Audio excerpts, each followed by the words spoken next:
ஆண்டவரும் இரட்சகருமாகிய இயேசு கிறிஸ்துவின் இனிய நாமத்தில் யாவருக்கும் அன்பின் வாழ்த்துக்களை தெரிவித்துக் கொள்கிறேன். அருமையான தேவ பிள்ளைகளை, நியூ டே நியூ ஹோப், புதிய நாள் புதிய நம்பிக்கை தின தியானத்தின் மூலமாய் இந்த நாளில் கூட உங்களை சந்திப்பதில் மிகுந்த மகிழ்ச்சி அடைகிறேன். அல்லேலூயா. இன்றைக்கு கூட கர்த்தர் நமக்கு கொடுக்கிற வார்த்தை என்ன? ஏசாயா தீர்க்கதரிசன புஸ்தகம் 41 அதிகாரம் 12 வசனத்தை கூட நான் வாசிக்க கேட்போம். உன்னோடு போராடினவர்களை தேடியும் காணாதிருப்பார், உன்னோடு யுத்தம் பண்ணின மனுஷர்கள் ஒன்றும் இல்லாமல் இல்பொருள் ஆவார்கள். அல்லேலூயா, அல்லேலூயா. எவ்வளவு அருமையாய் சொல்லப்பட்டிருக்கு பாரு. உன்னோடு போராடினவர்களை நீ தேடியும் காணாதிருப்பாய், உன்னோடு யுத்தம் பண்ணினவர்களை இல்பொருள் ஆவார்கள். அப்படின்னா இல்லாமல் போயிடுவாங்க. தெய்வ பிள்ளைகளை, ஆண்டோடைய பிள்ளைங்களுக்கு விரோதமாக யாராவது ஒருத்தர் யுத்தம் பண்ணால் போராடினா கர்த்தர் சும்மா விட்டுருவாரா? அவர் நமக்காக யுத்தம் பண்ணுகிற கர்த்தர். அல்லேலூயா. வேதத்தில் அழகான ஒரு அற்புதமான சம்பவம் இருக்குது.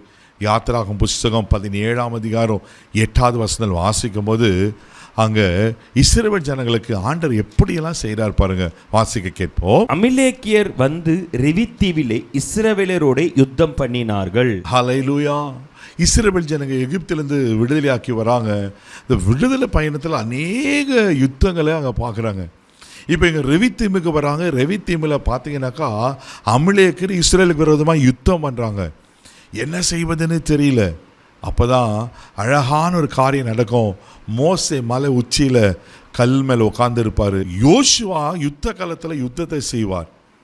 எப்போதெல்லாம் மோசேன கரங்கள் உயர்த்தப்படுகிறதோ அப்போதான் யோசுவா யுத்த காலத்தில் ஜெயத்தை பார்ப்பார். தெய்வ பிள்ளைகளை, மோசேன கரங்கள் தளர்ந்து போகும்போது யோசுவா யுத்தத்தில் தொய்ந்து போவார். அப்படி தான் மோசேனுடைய கரத்தை தாங்கி பிடிப்பதற்காக ஆரோன் ஊரனும் அங்கே தாங்கி பிடிக்கிறத பார்க்குறோம்.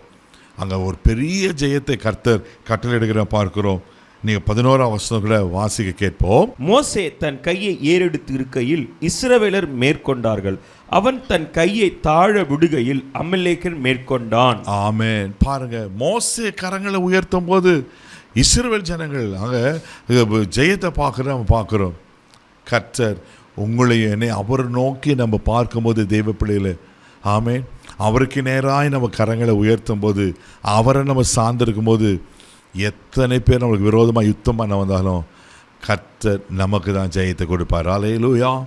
உன்னோடு போராடினவர்களை நீ தேடியும் காணாது இருப்பான்னு சொன்ன போல், உன்னோடு யுத்தம் பண்ணவர்கள் இல்பொருள் ஆவார்கள்னு சொன்ன போல் நிச்சயமாக இல்பொருள் ஆவார்கள்.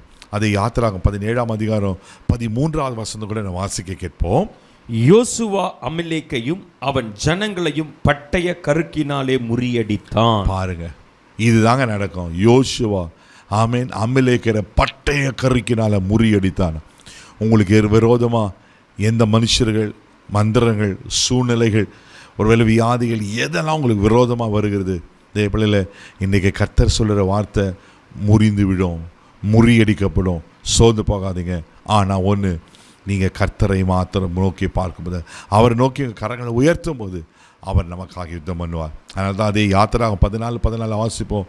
கர்த்தர் உங்களுக்காக யுத்தம் பண்ணுவார், நீங்கள் சும்மா இருப்பீங்க.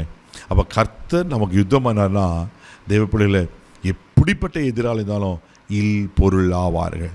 இன்றைக்கி உங்களுக்கு விரோதமாக்குற எல்லா காரியங்களும் இல் பொருளாகும். பயப்படாதீங்க, கர்த்தர் உங்களோடு கூட இருக்கிறார். கண்களை மூடி நாம் ஜெபிக்கலாம். தகப்பனே, உமக்கு நன்றி சொல்லி உம்மை துதிக்கிறோம், உம்மை ஸ்தோத்திரம்ப்பா. ஆண்டவரே, உமக்கு நன்றி அப்பா. அல்லேலூயா. ஆமென். உன்னோடு போராடின தேடியும் காணாதிருப்பார், உன்னோடு யுத்தம் பண்ணினவர்கள் இல்பொருள் ஆவாச்சுனப்பல. இவ்வளோ விரோதமாக எப்படிப்பட்ட யுத்தம், எப்படிப்பட்ட மனுஷர்கள் எதிராக இருக்காங்க தெரியலப்பா. ஆனால் கர்த்தர் நீங்கள் எல்லாத்தையும் முறியடிக்கிறதுக்கு ஸ்தோத்திரம். அன்னைக்கு யோசுவாவுக்கு ஜெயத்தை கொடுத்தது போல, யோசுவா அமிலேக்கியரை முறியடித்தது போல, இவர்களுக்கு விரோதமாக இருக்கிற காரியங்கள் முறியடிக்கப்படட்டும். கிருபை ஒப்பு கொடுக்கிறேன், பாதுகாத்துக்கலாம். இந்த நாள் முழுவதும் கரம் எடுத்து நடத்தும். இயேசுவின் மூலம் ஜெபம் பிதாவே, ஆமென். அவர்களுக்காக யுத்தம் பண்ணுகிறார். தைரியமாக போங்க. God bless you.